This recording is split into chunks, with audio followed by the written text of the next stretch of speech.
Hola, buenas tardes. Vamos a leer la vida de Elías. La prueba de la fe. Y fue a él palabra de Jehová, diciendo: apártate de aquí y vuélvete al oriente, y escóndete en el arroyo de Querit, que está delante del Jordán. Primero Reyes 17, 2, 3. Como indicábamos en el último capítulo, no era meramente para proveer a Elías de un refugio seguro que le protegiera de la ira de Acab y Jezabel, que Jehová dio esta orden al profeta, sino para hacer patente su disfavor contra su pueblo apóstata. La desaparición del profeta de la vida pública era un juicio adicional contra la nación. No podemos dejar de indicar analogía trágica que prevalece en mayor o menor grado en la cristiandad. Durante las últimas 2 o 3 décadas, Dios ha apartado por la muerte a algunos de sus siervos fieles y no solo no los ha reemplazado por otros, sino que de los que quedan cada día aumenta el número de los que Él aísla. Fue para gloria de Dios y para bien del profeta que el Señor le dijo: apártate de aquí, escóndete. Fue un llamamiento a la separación. Acab era una apóstata y su consorte una pagana. La idolatría abundaba por todas partes. El hombre de Dios no podía simpatizar ni tener comunión con tal horrible situación. El aislarnos del mal nos es absolutamente indispensable si queremos guardarnos sin mancha de este mundo. Santiago 1:27. No solo separación de la impiedad secular, sino también de la corrupción religiosa. No comuniquéis con las obras infructuosas de las tinieblas. Efesios 5:11. Ha sido el mandato de Dios en toda dispensación. Elías se levantó como el testigo fiel del Señor en días de alejamiento nacional y después de haber presentado el testimonio divino a la cabeza responsable. El profeta había de retirarse. Es deber indispensable volver la espalda a todo lo que deshonra a Dios. Pero ¿dónde había de ir Elías? Antes había morado en la presencia del Señor Dios de Israel, delante del cual estoy, podía decir al pronunciar sentencia de juicio contra Acab, y había de morar aún al abrigo del Altísimo. El profeta no fue dejado a su propia suerte ni a su voluntad, sino que fue dirigido al lugar que Dios mismo había designado, fuera del real, lejos del sistema religioso. El Israel degenerado había de conocerle solo como el testigo contrario. No había de tener lugar ni tomar parte en la vida social y religiosa de la nación. Había de volverse al oriente, de donde sale el sol, ya que el que se rige por los preceptos divinos no andará en tinieblas, mas tendrá la lumbre de la vida. Juan 8:12. En el arroyo de Querit, que está delante del Jordán, el Jordán señalaba los límites del país, tipificaba la muerte, y la muerte espiritual estaba ahora sobre Israel. Pero qué mensaje de esperanza y consuelo contenía el Jordán para el que caminaba con el Señor. Qué bien calculado estaba para hablar al corazón de aquel cuya fe estaba en una condición saludable. ¿Acaso no era este el lugar donde Jehová se mostró fuerte en favor de su pueblo en los días de Josué? ¿No fue el Jordán el escenario que presenció el poder milagroso de Dios cuando Israel dejó el desierto tras de sí? Allí fue donde el Señor dijo a Josué: desde este día comenzaré a hacerte grande delante de los ojos de todo Israel, para que entienda que como fui con Moisés, ya seré contigo. Josué 3:7. Fue allí donde el Dios viviente, versículo 10, hizo que las aguas se detuvieran en un montón, versículo 13, hasta que todo Israel pasó en seco, versículo 17. Tales eran las cosas que debían llenar, y sin duda llenaron la mente del tisbita cuando su Señor le mandó a este mismísimo lugar.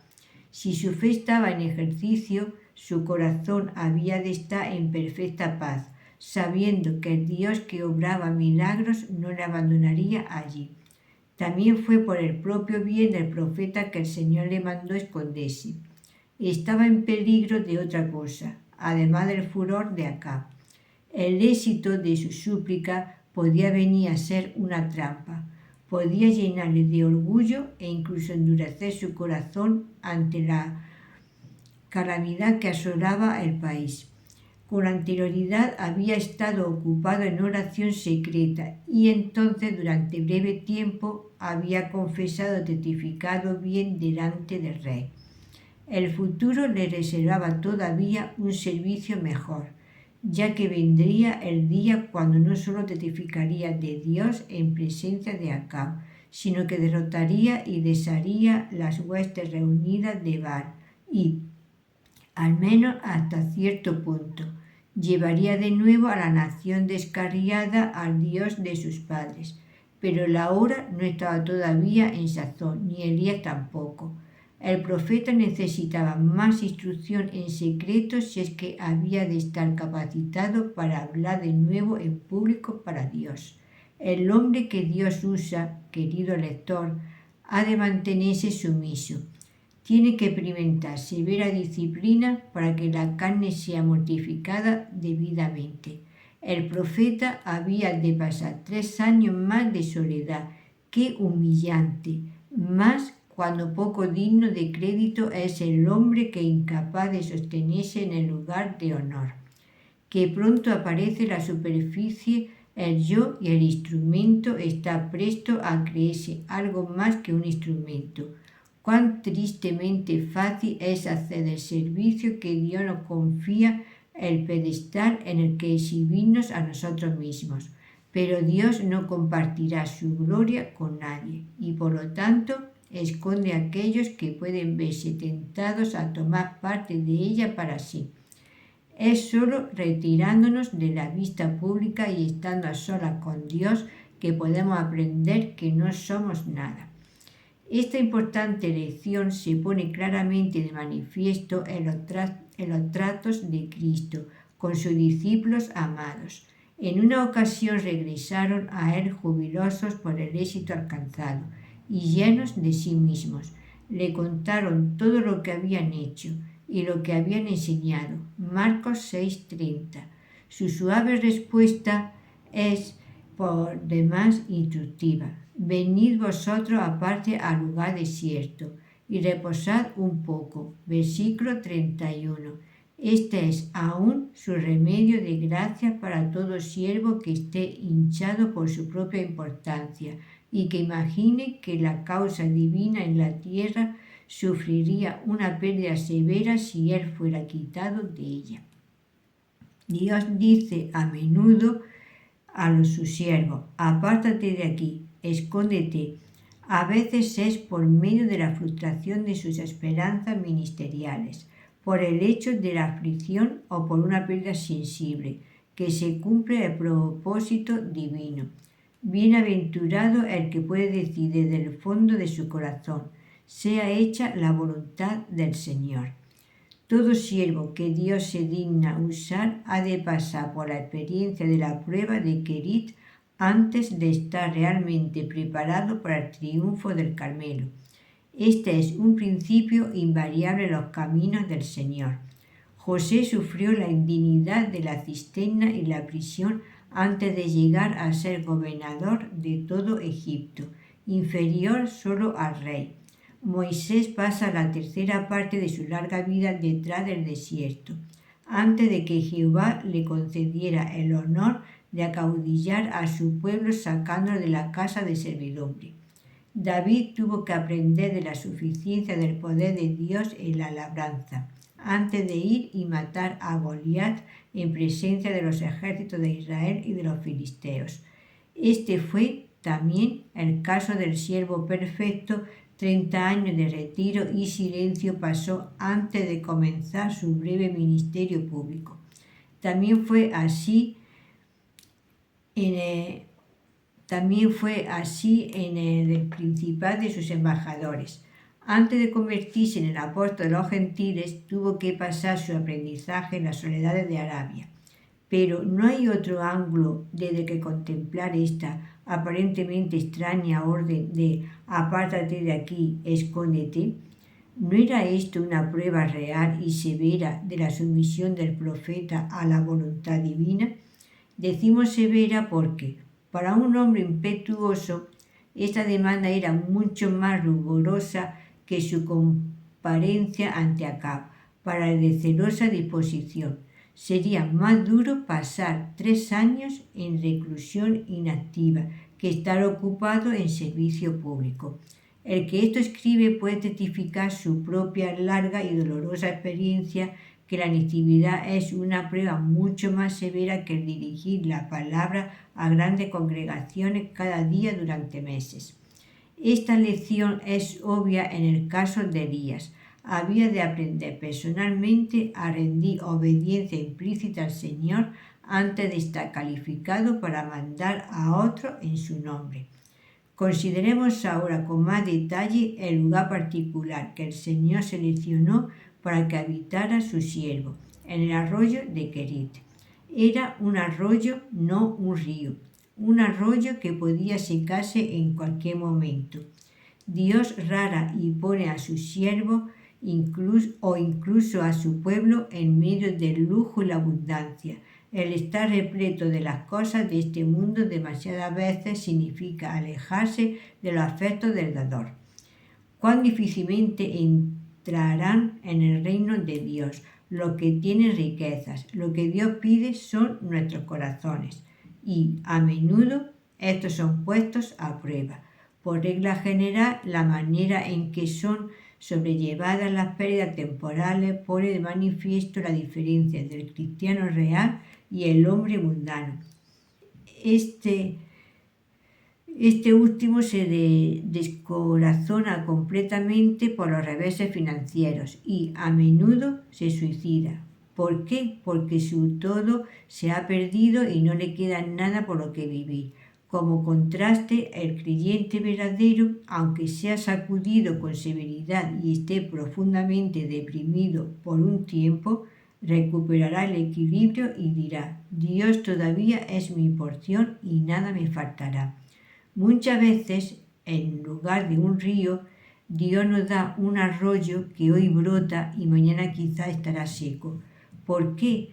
Para enseñarnos a no descansar en las bendiciones, sino en el dador de las mismas.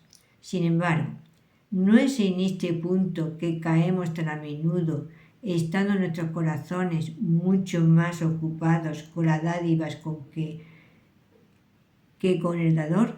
¿No es esta la razón de que el Señor no nos confíe un río? Si lo hiciera, este ocuparía en nuestros corazones, sin darnos cuenta, el lugar que le corresponde a Golley, y engrosó Jesurún y tiró Coce, engrosástete, cubrístete y dejó al Dios que le hizo y menospreció la roca de su salud. Deuteronomio 32:15. Y la misma tendencia mala existe en nosotros. A veces creemos que se nos trata duramente porque Dios nos da un arroyo en lugar de un río, pero ello es porque conocemos tan poco nuestros propios corazones. Dios ama demasiado a los suyos para dejar cuchillos peligrosos en manos de niños. ¿Cómo había de subsistir el profeta en un lugar como aquel? ¿De dónde había de venir su comida? Dios se ocupará de esto. Te proveerá sus necesidades y beberás del arroyo. Versículo 4. Cualquiera que fuere el caso de Acab y sus idólatras, Elías no perecería. En los peores tiempos, Dios se mostrará fuerte en pro de los suyos. Aunque todos perezcan de hambre, ellos serán alimentados. Se le dará su pan y sus aguas serán ciertas. Isaías 33, 16. No obstante, qué absurdo parece al sentido común mandar a un hombre que permanezca indefinidamente junto a un arroyo. Sí, pero era Dios el que había dado esta orden, y los mandamientos divinos no deben ser discutidos sino obedecidos. De este modo, a Elías se le mandaba confiar en Dios a pesar de la vista, la razón y toda la apariencia externa, descansar en el Señor mismo y esperar pacientemente en Él. Yo he mandado a los cuervos que te den allí de comer. Versículo 4. Obsérvese la palabra que hemos puesto en letra bastardilla. El profeta podía haber preferido muchos otros escondites, pero debía ir a Kerit si quería recibir el suministro divino. Dios se había comprometido a proveerle todo el tiempo que permaneciere allí. Qué importante es, por lo tanto, la pregunta: ¿estoy en el lugar donde Dios por su palabra o por su providencia me ha asignado? Si es así, de seguro que suplirá todas mis necesidades. Pero si como el hijo menor le vuelve la espalda y me voy a un país lejano, entonces, como él, sufriré necesidad. ¿Cuántos de Dios ha habido que han trabajado en alguna esfera humilde y difícil con el rocío del Espíritu en sus ministerios, y que, cuando recibieron una invitación de trabajar en algún lugar que parecía ofrecer más amplio campo y mejor paga, cedieron a la tentación, entristecieron al Espíritu y vieron terminada su utilidad en el reino de Dios? El mismo principio es aplicable con igual fuerza al resto del pueblo de Dios. Ha de estar en el camino, Génesis 24, 27, designado por Dios para recibir las provisiones divinas. Sea hecha la voluntad, precede a darnos hoy nuestro pan cotidiano. Pero hemos conocido personalmente a muchos que profesaban ser cristianos, los cuales residían en alguna ciudad donde Dios envió a uno de sus calificados siervos, quien alimentaba sus almas de grosura de trigo, y éstas prosperaban. Pero recibieron alguna tentadora oferta de medrar en los negocios y mejorar su posición en el mundo en algún lugar distante. Aceptaron la oferta, recogieron sus tiendas, pero entraron en un desierto espiritual donde no había ministerio edificante alguno. Como consecuencia, sus almas hambrearon, sus testimonios de Cristo fueron arruinados y sobrevino un periodo de retroceso espiritual sin fruto.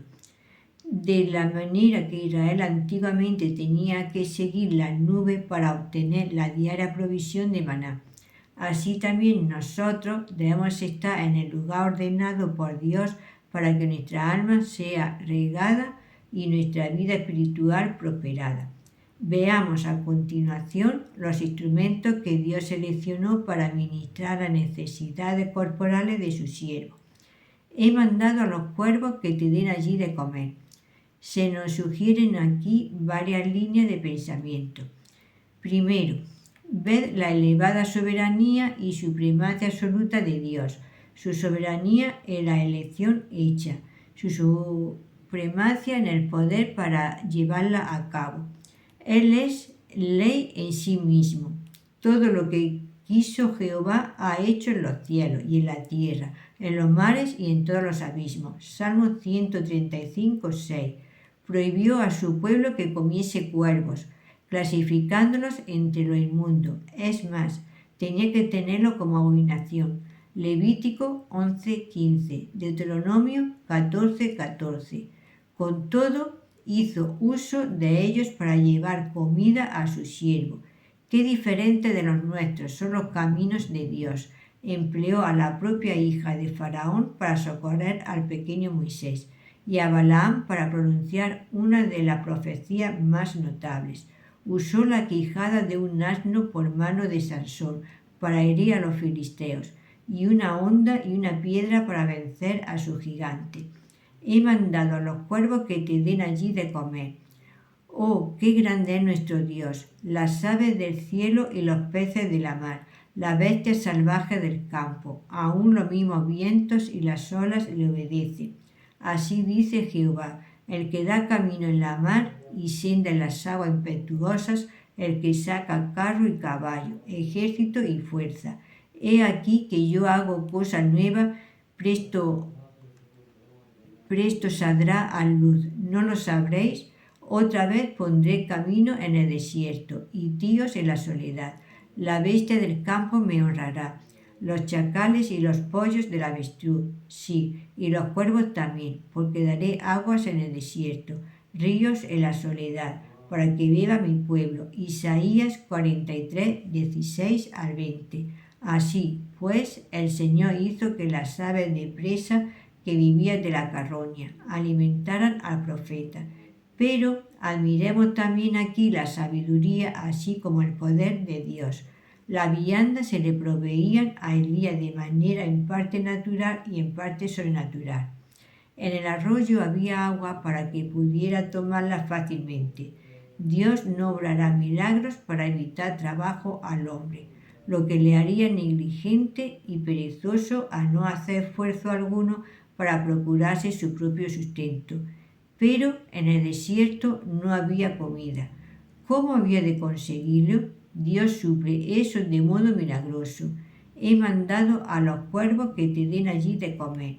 Si hubieran sido usados seres humanos para llevarle comida, podían haber divulgado su escondrijo. Si un perro o algún otro animal doméstico hubieran ido cada mañana y cada noche, la gente podía ver esos viajes regulares llevando comida, sentir curiosidad e investigar. Pero los pájaros, llevando carne hacia el desierto, no levantarían ninguna sospecha. Podía suponerse que la llevaban a sus crías. Ved cuán cuidadoso es Dios para con su pueblo. Qué prudentes son los planes que hace para él mismo. Él sabe qué es lo que pondría en peligro su seguridad y provee de acuerdo con ello. Escóndete en el arroyo de Kerit, y yo he mandado a los cuervos que te den allí de comer. Ve inmediatamente, sin abrigar duda alguna, sin vacilar. Por contrario, que sea a su instinto natural, esas aves de presa obedecerán el mandato divino. Esto no ha de parecer improbable. El mismo Dios que las crió y que les dio en su particular instinto, sabe cómo dirigir y controlar dicho instinto. Él sabe cómo interrumpirlo y contenerlo según su buena voluntad. La naturaleza es exactamente como Dios la hizo y su permanencia depende enteramente de Él. Él sustenta todas las cosas con la palabra de su potencia. En Él y por Él todas las aves y bestias, lo mismo que el hombre, viven, se mueven y son. Por tanto, Él puede interrumpir o alterar las leyes que ha impuesto sobre cualquiera de sus criaturas, cuando lo cree conveniente. Juzgase cosa increíble entre vosotros que Dios resucite los muertos. Hechos 26, 8. Allí, en su humilde retiro, el profeta habla de permanecer durante muchos días, mas no sin una promesa preciosa que garantizara su sustento. El suministro de las provisiones necesarias le era asegurado divinamente. El Señor cuidaría de su siervo mientras estuviera escondido de la vista general y le alimentaría diariamente por su poder milagroso. No obstante, era una prueba real de la fe de Elías. ¿Quién ha oído jamás que fueran empleados tales instrumentos? Las aves de presa llevando comida en tiempo de hambre. ¿Podía confiarse en los cuervos? ¿No era mucho más probable que devoraran la comida en vez de llevarla al profeta? Su confianza no descansaba en las aves, sino en la palabra cierta del que no puede mentir. Yo he mandado a los cuervos. El corazón de Elías descansaba en el Creador, no en las criaturas, en el Señor mismo, no en los instrumentos. Qué bienaventurado es ser elevado por encima de las circunstancias y tener pruebas seguras de su cuidado en la inefable promesa de Dios. Si te ha gustado, le puedes dar a la campanita y un like y sígueme. También me podéis seguir en TikTok como Las Cosas de Abby. Y mi nombre es María Virtud de Berenguer Segura.